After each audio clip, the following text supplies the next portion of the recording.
ಶ್ರೀ ಕ್ಷೇತ್ರ ಧರ್ಮಸ್ಥಳ ವಿರುದ್ಧ ಬುರುಡೆ ಗ್ಯಾಂಗ್ ಷಡ್ಯಂತ್ರ ಬಯಲಾಗಿದೆ. ಅತ್ತ ಧರ್ಮಸ್ಥಳದಲ್ಲಿ ಭಕ್ತರು ಮಹಾ ಚಂಡಿಕಾ ಯಾಗ ನಡೆಸಿದ್ದಾರೆ. ಬೆಳ್ತಂಗಡಿ ತಾಲೂಕಿನ ಸಮಸ್ತ ಭಕ್ತವೃಂದದ ಪರ ಮಹಾ ಚಂಡಿಕಾ ಯಾಗ ಕೈಗೊಳ್ಳಲಾಗಿದೆ. ಧರ್ಮಸ್ಥಳದ ಅಮೃತ ವರ್ಷಿಣಿ ಸಭಾಂಗಣದ ಯಾಗಶಾಲೆಯಲ್ಲಿ ಚಂಡಿಕಾ ಯಾಗ ನಡೆಸಲಾಗಿದ್ದು, ಧರ್ಮಾಧಿಕಾರಿ ವೀರೇಂದ್ರ ಹೆಗಡೆ ಸಮ್ಮುಖದಲ್ಲಿ ಚಂಡಿಕಾ ಯಾಗ ಪೂರ್ಣಾಹುತಿ ನಡೆಸಲಾಯಿತು. ಪೂರ್ಣಾಹುತಿ ಬಳಿಕ ಭಕ್ತರನ್ನ ಉದ್ದೇಶಿಸಿ ಮಾತನಾಡಿದ ಧರ್ಮಾಧಿಕಾರಿ ವೀರೇಂದ್ರ ಹೆಗಡೆ, ಎಸ್ಐಟಿ ಮಾಡಿದ್ದಕ್ಕೆ ರಾಜ್ಯ ಸರ್ಕಾರಕ್ಕೆ ಕೃತಜ್ಞತೆ ಸಲ್ಲಿಸೋದಾಗಿ ಹೇಳಿದ್ರು. ಎಸ್ಐಟಿ ಮಾಡದೇ ಇದ್ರೆ ಇಷ್ಟು ಸತ್ಯ ಹೊರಗೆ ಬರ್ತಾ ಇರಲಿಲ್ಲ. ಮೊದಲ ದಿನವೇ ನಾವು ಎಸ್ಐಟಿ ರಚನೆ ಮಾಡಿದ್ದನ್ನ ಸ್ವಾಗತ ಮಾಡಿದ್ವಿ ಅಂತ ಹೆಗಡೆ ಹೇಳಿದ್ರು. ರಾಯಚೂರು ಜಿಲ್ಲೆಯಲ್ಲಿ ಅಪೌಷ್ಟಿಕತೆ ಹೆಚ್ಚಳ ವಿಚಾರ ಸಂಬಂಧ ಆರೋಗ್ಯ ಸಚಿವ ದಿನೇಶ್ ಗುಂಡೂರಾವ್ ಪ್ರತಿಕ್ರಿಯೆ ನೀಡಿದ್ದಾರೆ. ರಾಯಚೂರಿನಲ್ಲಿ ಮಾತನಾಡಿದ ದಿನೇಶ್ ಗುಂಡೂರಾವ್, ಅಪೌಷ್ಟಿಕತೆ ಇರುವ ಮಕ್ಕಳಿಗಾಗಿ ಎನ್ಆರ್ಸಿ ವಾರ್ಡ್ಗಳನ್ನು ತೆರೆದಿದ್ದೇವೆ. ಅಪೌಷ್ಟಿಕತೆ ಇರುವ ಮಕ್ಕಳು, ಗರ್ಭಿಣಿಯರು ಹಾಗೂ ತಾಯಂದಿರು ಎನ್ಆರ್ಸಿ ವಾರ್ಡ್ನಲ್ಲಿ ಚಿಕಿತ್ಸೆ ಪಡೆಯಬಹುದು ಅಂತ ಹೇಳಿದ್ರು. ರಕ್ತಹೀನತೆ ಇರುವ ಗರ್ಭಿಣಿಯರಿಗೆ ಹೊಸ ಇಂಜೆಕ್ಷನ್ ನೀಡುತ್ತಿದ್ದೇವೆ. ಅಪೌಷ್ಟಿಕತೆ ಕಡಿಮೆ ಮಾಡೋದು ಒಂದು ಸಾಮಾಜಿಕ ಹೊಣೆಗಾರಿಕೆ ಅಂತ ಆರೋಗ್ಯ ಸಚಿವ ದಿನೇಶ್ ಗುಂಡೂರಾವ್ ಹೇಳಿದರು.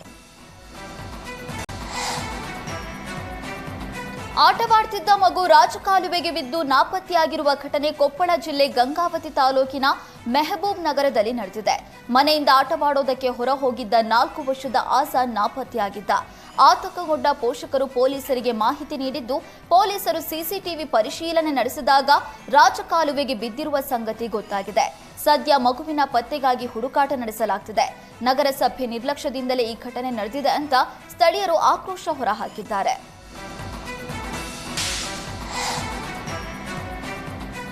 ಕರ್ನಾಟಕದ ಹೆಮ್ಮೆಯ ಕೆಎಸ್ಆರ್ಟಿಸಿ ನಿಗಮಕ್ಕೆ 9 ರಾಷ್ಟ್ರೀಯ ಪ್ರಶಸ್ತಿಗಳು ಲಭಿಸಿದೆ.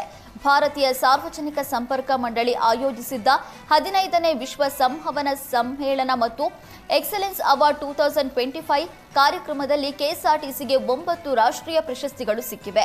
ಡಿಜಿಟಲ್ ಮೀಡಿಯಾ ಇನ್ನೋವೇಷನ್ ಮತ್ತು ಹೌಸ್ ಜನರಲ್ ಪ್ರಿಂಟ್ ವಿಭಾಗದಲ್ಲಿ ಚಿನ್ನದ ಪದಕ, ಹೆಲ್ತ್ ಕೇರ್ ಕಮ್ಯುನಿಕೇಷನ್ ಫಿಲ್ಮ್ ವಿಭಾಗದಲ್ಲಿ ಬೆಳ್ಳಿ ಪದಕ, ವಿಶಿಷ್ಟ ಮಾನವ ಸಂಪನ್ಮೂಲ ಕಾರ್ಯಕ್ರಮಕ್ಕಾಗಿ ಕಂಚಿನ ಪದಕ ದೊರೆತಿದೆ.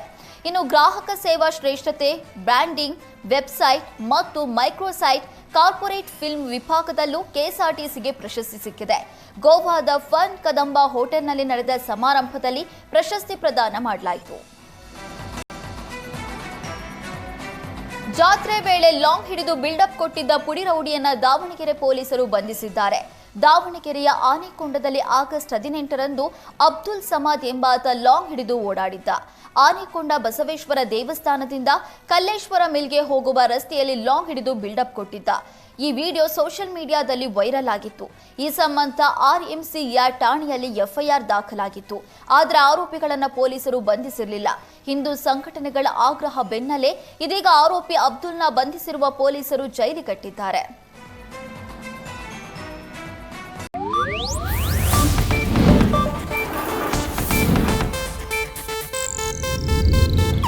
ಇದು ಏಷ್ಯಾನೆಟ್ ನ್ಯೂಸ್ ನೆಟ್ವರ್ಕ್ ಪ್ರಸ್ತುತಿ.